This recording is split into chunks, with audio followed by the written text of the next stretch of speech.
शांति। आज 6 नवंबर 2020 के मधुर महावाक्य है और आज की मुरली में बाबा कहे तुम बच्चों को स्कॉलरशिप लेनी है, साथ साथ सबको सुख का रास्ता बताना है। बाबा कहे तुम बच्चों को बाबा जो ज्ञान सिखाते हैं उस ज्ञान को अच्छी तरह से धारण करना है और दूसरों को भी कराना है। सुनते हैं बाबा के मधुर महावाक्य। ओम शांति। मीठे बच्चे, तुम अभी गॉडली सर्विस पर हो।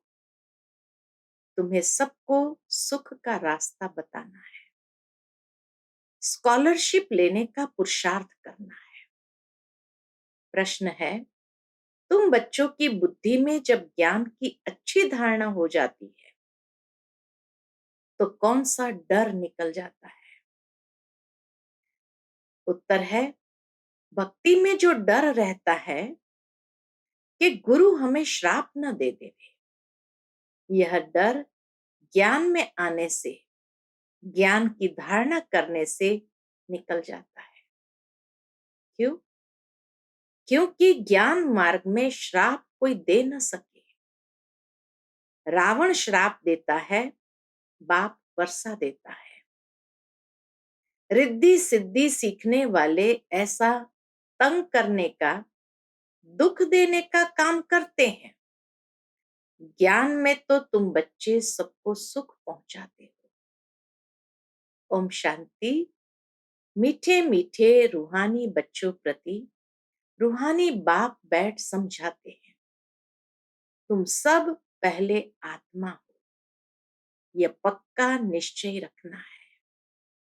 बच्चे जानते हैं हम आत्माएं परमधाम से आती है यहाँ शरीर लेकर पाठ बजाने।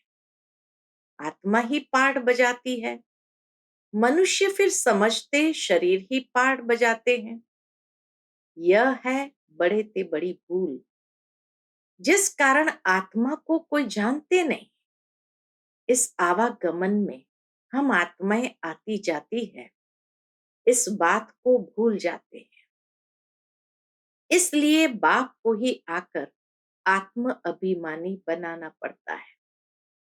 संसार के जन्म मृत्यु के चक्र में बाबा कहे तुम देह अभिमान के वश हो जाते, इसलिए बाबा को आकर आत्म अभिमानी बनाना पड़ता है। यह बात भी कोई नहीं जानते, बाप ही समझाते हैं आत्मा कैसे पाठ बजाती है। मनुष्य के मैक्सिमम 84 जन्म से लेकर मिनिमम है 1-2 जन्म। आत्मा को पुनर्जन्म तो लेते रहना है। इससे सिद्ध होता है बहुत जन्म लेने वाला बहुत पुनर्जन्म लेते हैं, थोड़े जन्म लेने वाला कम पुनर्जन्म लेते हैं।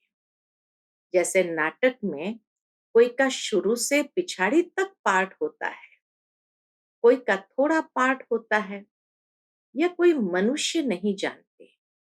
आत्मा अपने को ही नहीं जानती तो अपने बाप को कैसे जाने? आत्मा की बात है ना। बाप है आत्माओं का, कृष्ण तो आत्माओं का बाप है नहीं। कृष्ण को निराकार तो नहीं कहेंगे, साकार में ही उनको पहचाना जाता है। आत्मा तो सबकी है, हर एक आत्मा में पाठ तो नूंदा हुआ है। यह बातें तुम्हारे में भी नंबरवार पुरुषार्थ अनुसार जो समझा सकते हैं। अभी तुम बच्चे जानते हो हम आत्माओं ने 84 जन्म कैसे लिए हैं। ऐसे नहीं कि आत्मा सो परमात्मा, नहीं। बाप ने समझाया है हम आत्मा पहले सो देवता बनते हैं, अभी पतित तमो प्रधान है, फिर सतो प्रधान पावन बनना है। बाप आते ही तब है जब सृष्टि पुरानी हो जाती है। बाप आकर पुरानी को नया बनाते हैं, नई सृष्टि स्थापन करते हैं। नई दुनिया में है ही आदि सनातन देवी देवता धर्म। उन्हों के लिए ही कहेंगे, पहले कलयुगी शूद्र धर्म वाले थे, अब प्रजापिता ब्रह्मा के मुख वंशावली बन ब्राह्मण बने हो। ब्राह्मण कुल में आते हो। ब्राह्मण कुल की डिनास्टी नहीं होती। ब्राह्मण कुल कोई राजा ही नहीं करते। ब्राह्मण कुल कोई राजा ही नहीं करते। इस समय भारत में न ब्राह्मण कुल राजाई करते हैं, न शूद्र कुल राजाई करते हैं। दोनों को राजाई नहीं है। फिर भी उनका प्रजा पर प्रजा का राज्य तो चलता है। तुम ब्राह्मणों का कोई राज्य नहीं है। तुम स्टूडेंट पढ़ते हो, बाप तुमको ही समझाते हैं ये 84 का चक्र कैसे फिरता है। सतयुग, त्रेता, द्वापर, कलयुग, फिर होता है संगम युग। इस संगम युग जैसी महिमा और कोई युग की है नहीं। यह है पुरुषोत्तम संगम युग। सतयुग से त्रेता में आते हैं दो कला कम होती है, तो उनकी महिमा क्या करेंगे। गिरने की महिमा थोड़ी होती है। कलयुग को कहा जाता है पुरानी दुनिया। अब नई दुनिया स्थापन होनी है, जहां देवी देवताओं का राज्य होता है। वह पुरुषोत्तम थे, फिर कला कम होते होते कनिष्ठ शूद्र बुद्धि बन जाते हैं। उनको पत्थर बुद्धि भी कहा जाता है। ऐसे पत्थर बुद्धि बन जाते हैं जो जिनकी पूजा करते उनकी जीवन कहानी को भी नहीं जानते। बच्चे बाप का जीवन न जाने तो वर्षा कैसे मिले। अभी तुम बच्चे बाप के जीवन को जानते हो, उनसे तुमको वर्षा मिल रहा है। बेहद के बाप को याद करते हो। भक्ति में भी याद किया। तुम मात पिता कहते हो ना, तो जरूर बाप आया होगा, तब तो सुख घनेरे दिए होंगे। बाबा कहे तब तो सुख घनेरे दिए होंगे ना। बाप कहते हैं मैं आया हूं, अथाह सुख तुम बच्चों को देता। बच्चों की बुद्धि में यह नॉलेज अच्छी रीति रहनी चाहिए। इसीलिए तुम स्वदर्शन चक्रधारी बनते हो। तुमको अब ज्ञान का तीसरा नेत्र मिला है। तुम जानते हो हम सो देवता बनते हैं, अब शूद्र से ब्राह्मण बने हैं। कलयुगी ब्राह्मण भी है। बाबा कहे कलयुगी ब्राह्मण भी है तो सही ना। वो ब्राह्मण लोग जानते नहीं कि हमारा धर्म अथवा कुल कब स्थापन हुआ, क्योंकि वह है ही कलयुग। तुम अभी डायरेक्ट प्रजापिता ब्रह्मा की संतान बने और सबसे उच्च कोटि के हो। सबसे उच्च कोटि के हो। बाप बैठ तुम्हारी पढ़ाई की सर्विस संभालने की सर्विस और श्रृंगार करने की सर्विस करते हैं।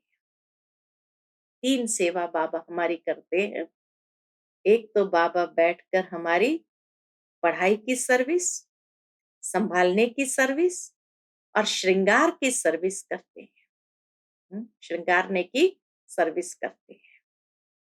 तुम भी हो on godly service only. God father भी कहते हैं हम आए हैं सब बच्चों की सर्विस में। बच्चों को सुख का रास्ता बताना है। बाप कहते हैं अब घर चलो। मनुष्य भक्ति भी करते हैं मुक्ति के लिए, जरूर जीवन में बंधन है। बाप आकर इन दुखों से छुड़ाते हैं। तुम बच्चे जानते हो त्राही त्राही करेंगे। अंतिम समय त्राही त्राही करेंगे। हाहाकार के बाद जय जयकार होनी है। अब तुम्हारी बुद्धि में है कितनी हाय हाय करेंगे। जब नेचुरल कैलेमिटीज आदि होगी, यूरोपवासी यादव भी है, बाप ने समझाया है, यूरोप वासियों को यादव कहा जाता है। दिखाते हैं, पेट से मुसल निकले, फिर श्राप दिया। अब श्राप आदि की तो बात ही नहीं, यह तो ड्रामा है। बाप वर्षा देते हैं, रावण श्राप देते हैं। यह एक खेल बना है। बाकी श्राप देने वाले तो दूसरे मनुष्य होते हैं, उस श्राप को उतारने वाले भी होते हैं।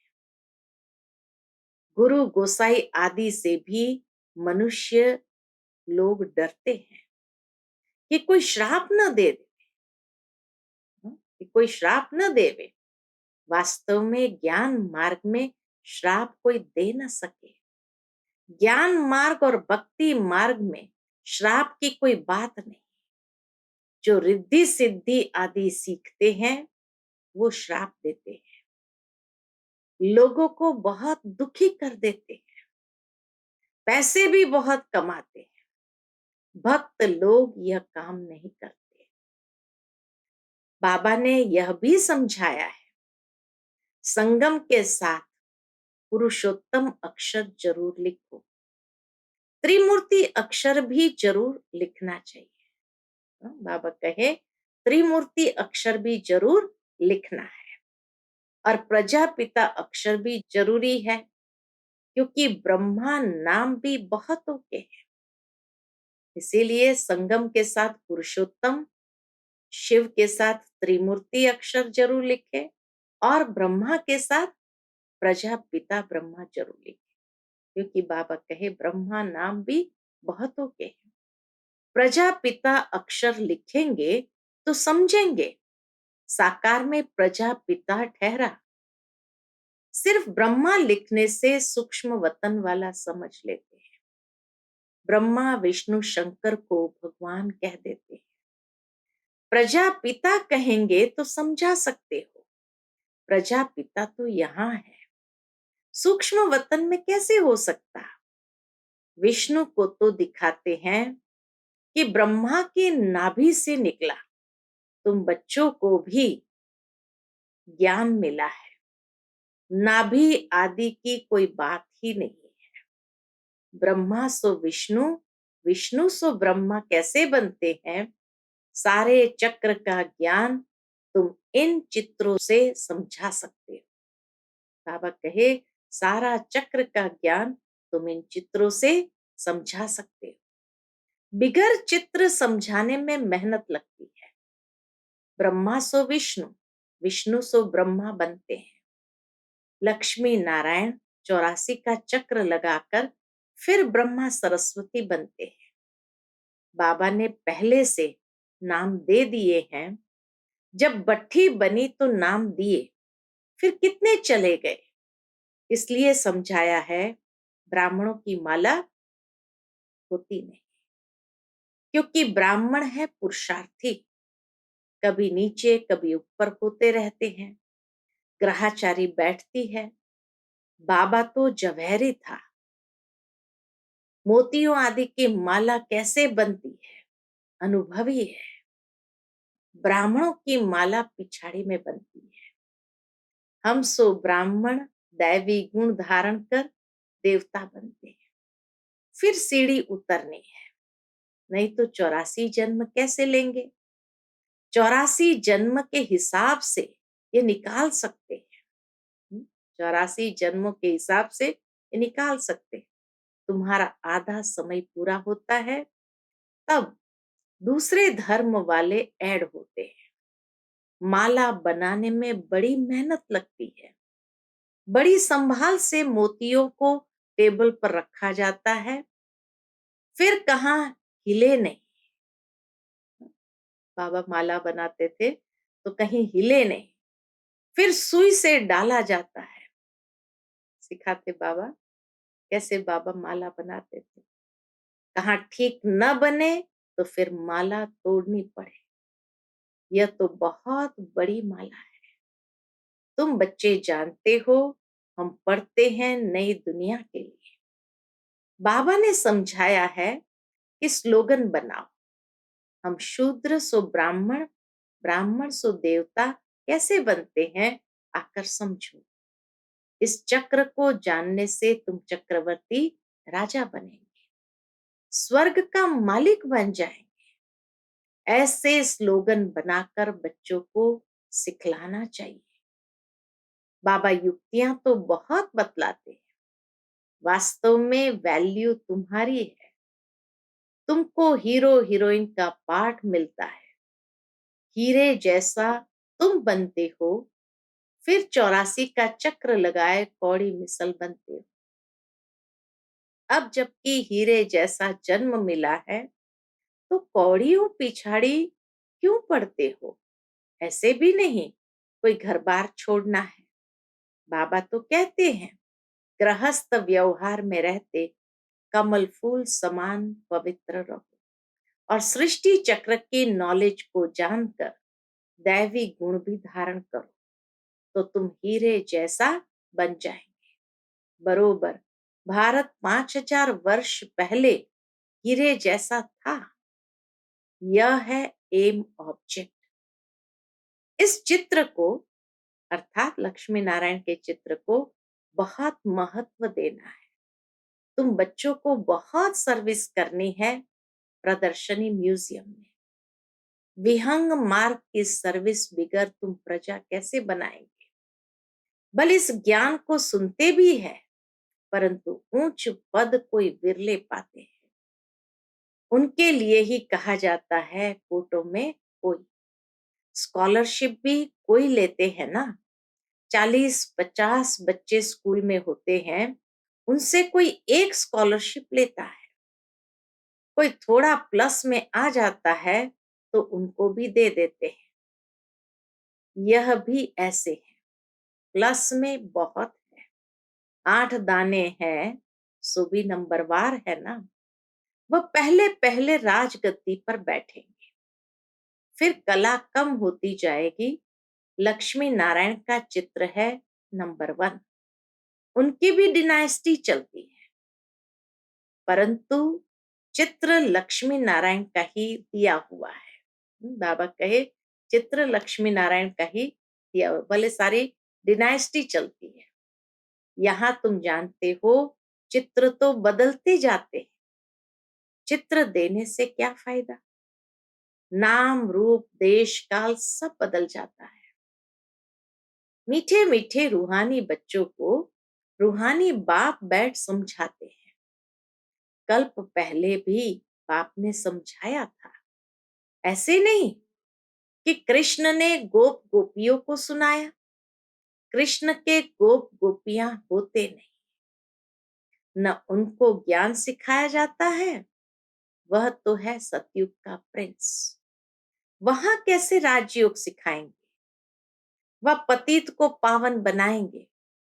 अब तुम अपने बाप को याद करो। बाप फिर टीचर भी है। टीचर को स्टूडेंट कभी भूल ना सके, बाप को बच्चे भूल ना सके, गुरु को भी भूल ना सके। बाप तो जन्म से ही होता है। टीचर 5 वर्ष बाद मिलता है, फिर गुरु वानप्रस्थ में मिलता है। जन्म से ही गुरु करने का तो कोई फायदा नहीं। गुरु की गोद लेकर भी दूसरे दिन मर जाते हैं। फिर गुरु क्या करते हैं? गाते भी है सतगुरु बिगर गति नहीं। सतगुरु को छोड़ वह फिर गुरु कह देते। हाँ, कहते हैं सतगुरु के बिगर गति नहीं, तो वह सतगुरु को छोड़कर गुरु के लिए कह देते कि गुरु बिगर गति नहीं। गुरु तो ढेर है। बाबा कहते बच्चे, तुम्हें कोई देहधारी गुरु आदि करने की दरकार नहीं। तुम्हें किसी से भी कुछ मांगना नहीं है। कहा भी जाता है मांगने से मरना भला। सबको चिंता रहती है हम कैसे अपने पैसे ट्रांसफर करें दूसरे जन्म के लिए।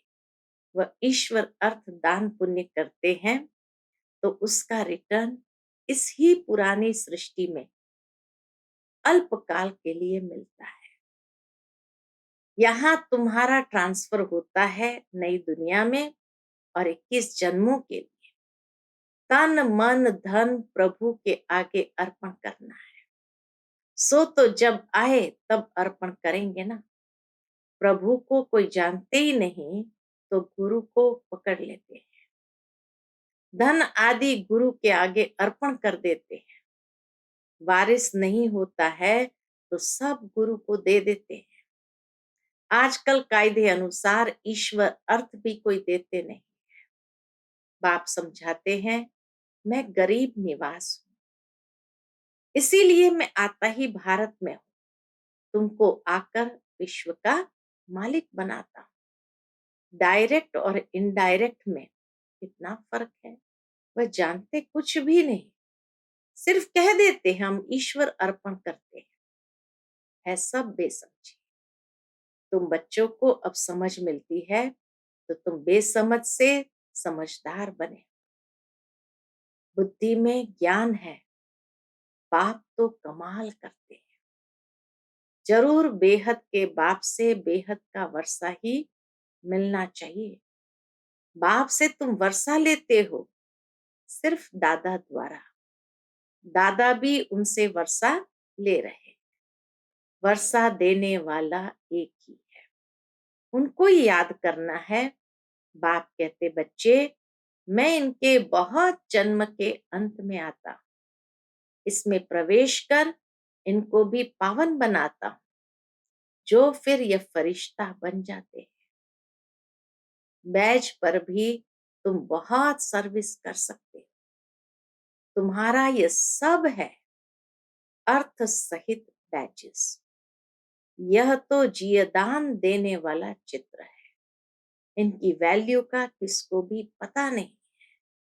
और बाबा को हमेशा बड़ी चीज पसंद आती है जो कोई भी दूर से पढ़ सके। इसलिए बाबा कहते थे बड़े बड़े चित्र बनवाओ। अच्छा, मीठे मीठे सिकिलते बच्चों प्रति माता पिता बाप दादा का याद प्यार और गुड मॉर्निंग। रूहानी बाप की रूहानी बच्चों को नमस्ते। हम सब रूहानी बच्चों की रूहानी माता पिता बाप दादा को याद प्यार, गुड मॉर्निंग और नमस्ते नमस्ते। शुक्रिया बाबा, शुक्रिया। आज की मुरली से धारणा के लिए मुख्य सार है। पहली पॉइंट, बाप से बेहद का वर्षा लेने के लिए क्या करो, डायरेक्ट अपना तन मन धन ईश्वर के आगे अर्पण करने में समझदार बनना है। अपना सब कुछ 21 जन्म के लिए ट्रांसफर कर लेना है। दूसरी पॉइंट, जैसे बाप पढ़ाने की, संभालने की और श्रृंगारने की सर्विस करते, 3 सर्विस करते हैं ना बाबा। पढ़ाई पढ़ाने की सर्विस करते हैं, संभालने की सर्विस करते हैं और श्रृंगारने की सर्विस करते हैं। ऐसे बाप समान सर्विस करनी है। जीवन बंध से निकाल सबको जीवन मुक्ति में ले जाना है। आज बाप दादा का मधुर वरदान है, सर्व खजानों की इकोनॉमी का बजट बनाने वाले, सर्व खजानों की इकोनॉमी का बजट बनाने वाले महीन पुरुषार्थी भव, महीन पुरुषार्थी भव। जैसे लौकिक रीति में यदि इकोनॉमी वाला घर न हो, इकोनॉमी वाला घर न हो तो ठीक रीति से नहीं चल सकता। ऐसे यदि निमित्त बने हुए बच्चे इकोनॉमी वाले नहीं है तो सेंटर ठीक नहीं चलता है। घर में भी इसीलिए कोई एक समझदार होता है जो इकोनॉमी से सारा चलाते हैं घर। वह हुई हद की प्रवृत्ति, यह है बेहद की प्रवृत्ति। तो चेक करना चाहिए कि संकल्प, बोल और शक्तियों में क्या क्या एक्स्ट्रा खर्च किया। जो सर्व खजानों की इकोनॉमी का बजट बनाकर उसी अनुसार चलते हैं, उन्हें ही महीन पुरुषार्थी कहा जाता है। उनके संकल्प, बोल, कर्म व ज्ञान की शक्तियां कुछ भी व्यर्थ नहीं जा सकती, कुछ भी व्यर्थ नहीं जा सकती। तो हमें इकोनॉमी करनी है अपने सूक्ष्म खजानों। आज का स्लोगन है, स्नेह के खजाने से माला माल बन, सबको स्नेह दो और स्नेह लो। स्नेह के खजानों से माला माल बन, सबको स्नेह दो और स्नेह लो। अच्छा, ओम शांति।